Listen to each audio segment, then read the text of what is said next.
Hi guys. तो हमारा जो चैप्टर है हिज फर्स्ट फ्लाइट, उसकी एक छोटी सी समरी बताती हूँ। सो इस चैप्टर में there is a baby seagull and उसकी फैमिली में उसके भाई बहन हैं एंड उसके पेरेंट्स हैं। तो उसके पेरेंट्स उनके बच्चों को उड़ान भरना सिखा रहे हैं। इस बच्चे की फर्स्ट फ्लाइट है, बट उसके जो सिबलिंग्स हैं they all are able to fly, they have learned it, but he is too afraid. उसे लगता है कि उसके विंग्स उसे सपोर्ट नहीं कर पाएंगे, उसको आता नहीं है कैसे करते हैं, he is very scared to do it and वो डर के मारे वो नहीं करता है। बट उसके सिबलिंग्स हैं वो सीख जाते हैं उड़ना। वो और उनके पेरेंट्स वहाँ उसके सामने समुद्र के ऊपर उड़ते रहते हैं एंड दे कॉल हिम कि तू भी ट्राई कर, एटलीस्ट ट्राई तो कर, give it a try. But he is too afraid and वो कहता है नहीं मैं तो नहीं आऊँगा।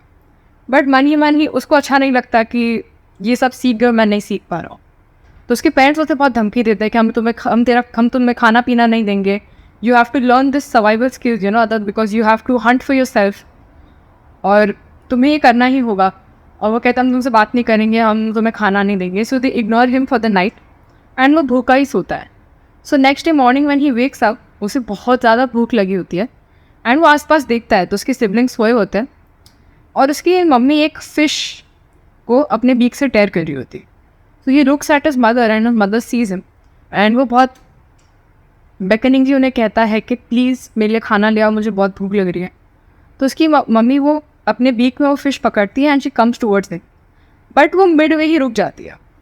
Now this seagull is so hungry कि उसे बस वो भूख, that hunger overpowers him and वो सामने डाइव मारता है in order to reach the food.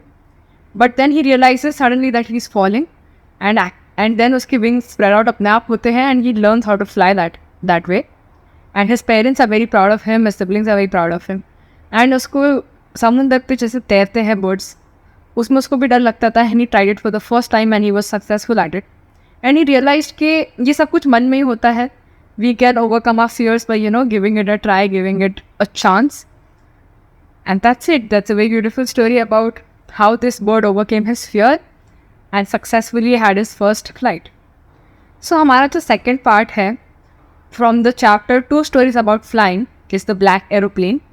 So इस story में ऐसा होता है कि हमारे जो author हैं, he is flying his plane, the old Dakota, from Paris to London. And while he is flying over the city that is sleeping, मतलब रात का समय है, नीचे सिटी सोया हुआ है, it is very peaceful. He is thinking कि when I land in the morning, I'll get to have breakfast with my family, a nice good English breakfast. I'll get to spend time with my family, and he's looking forward to all of that. अपने ख्यालों में वो खोए हुए हैं और ये सब सोचते सोचते अचानक सुने सामने storm के clouds दिखते हैं, stormy clouds दिखते हैं, and he realizes that this is trouble.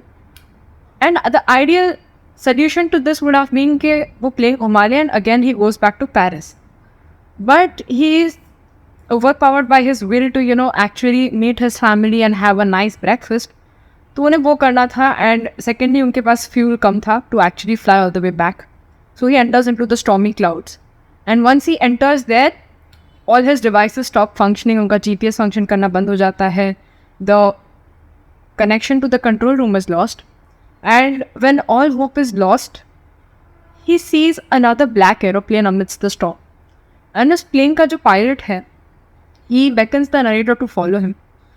And ऐसे करते करते, with very less amount of fuel left, he is able to land safely. And as soon as he lands, he gets out of the plane and he goes to the control room and he asks the lady there कि ये जो दूसरा काला aeroplane था, ये कौन सा aeroplane था? I want to thank the pilot. He guided me, to safety. I really want to thank him. And वो लेडी कहती कि yours was the only plane today, that was flying. And he is shocked कि ये black aeroplane था क्या? ये कहाँ गया? And that's about it. So it's basically the narrator's internal experiences that he has gained and his, confidence in himself that eventually lands him to safety. So it's a very beautiful story, and that's it.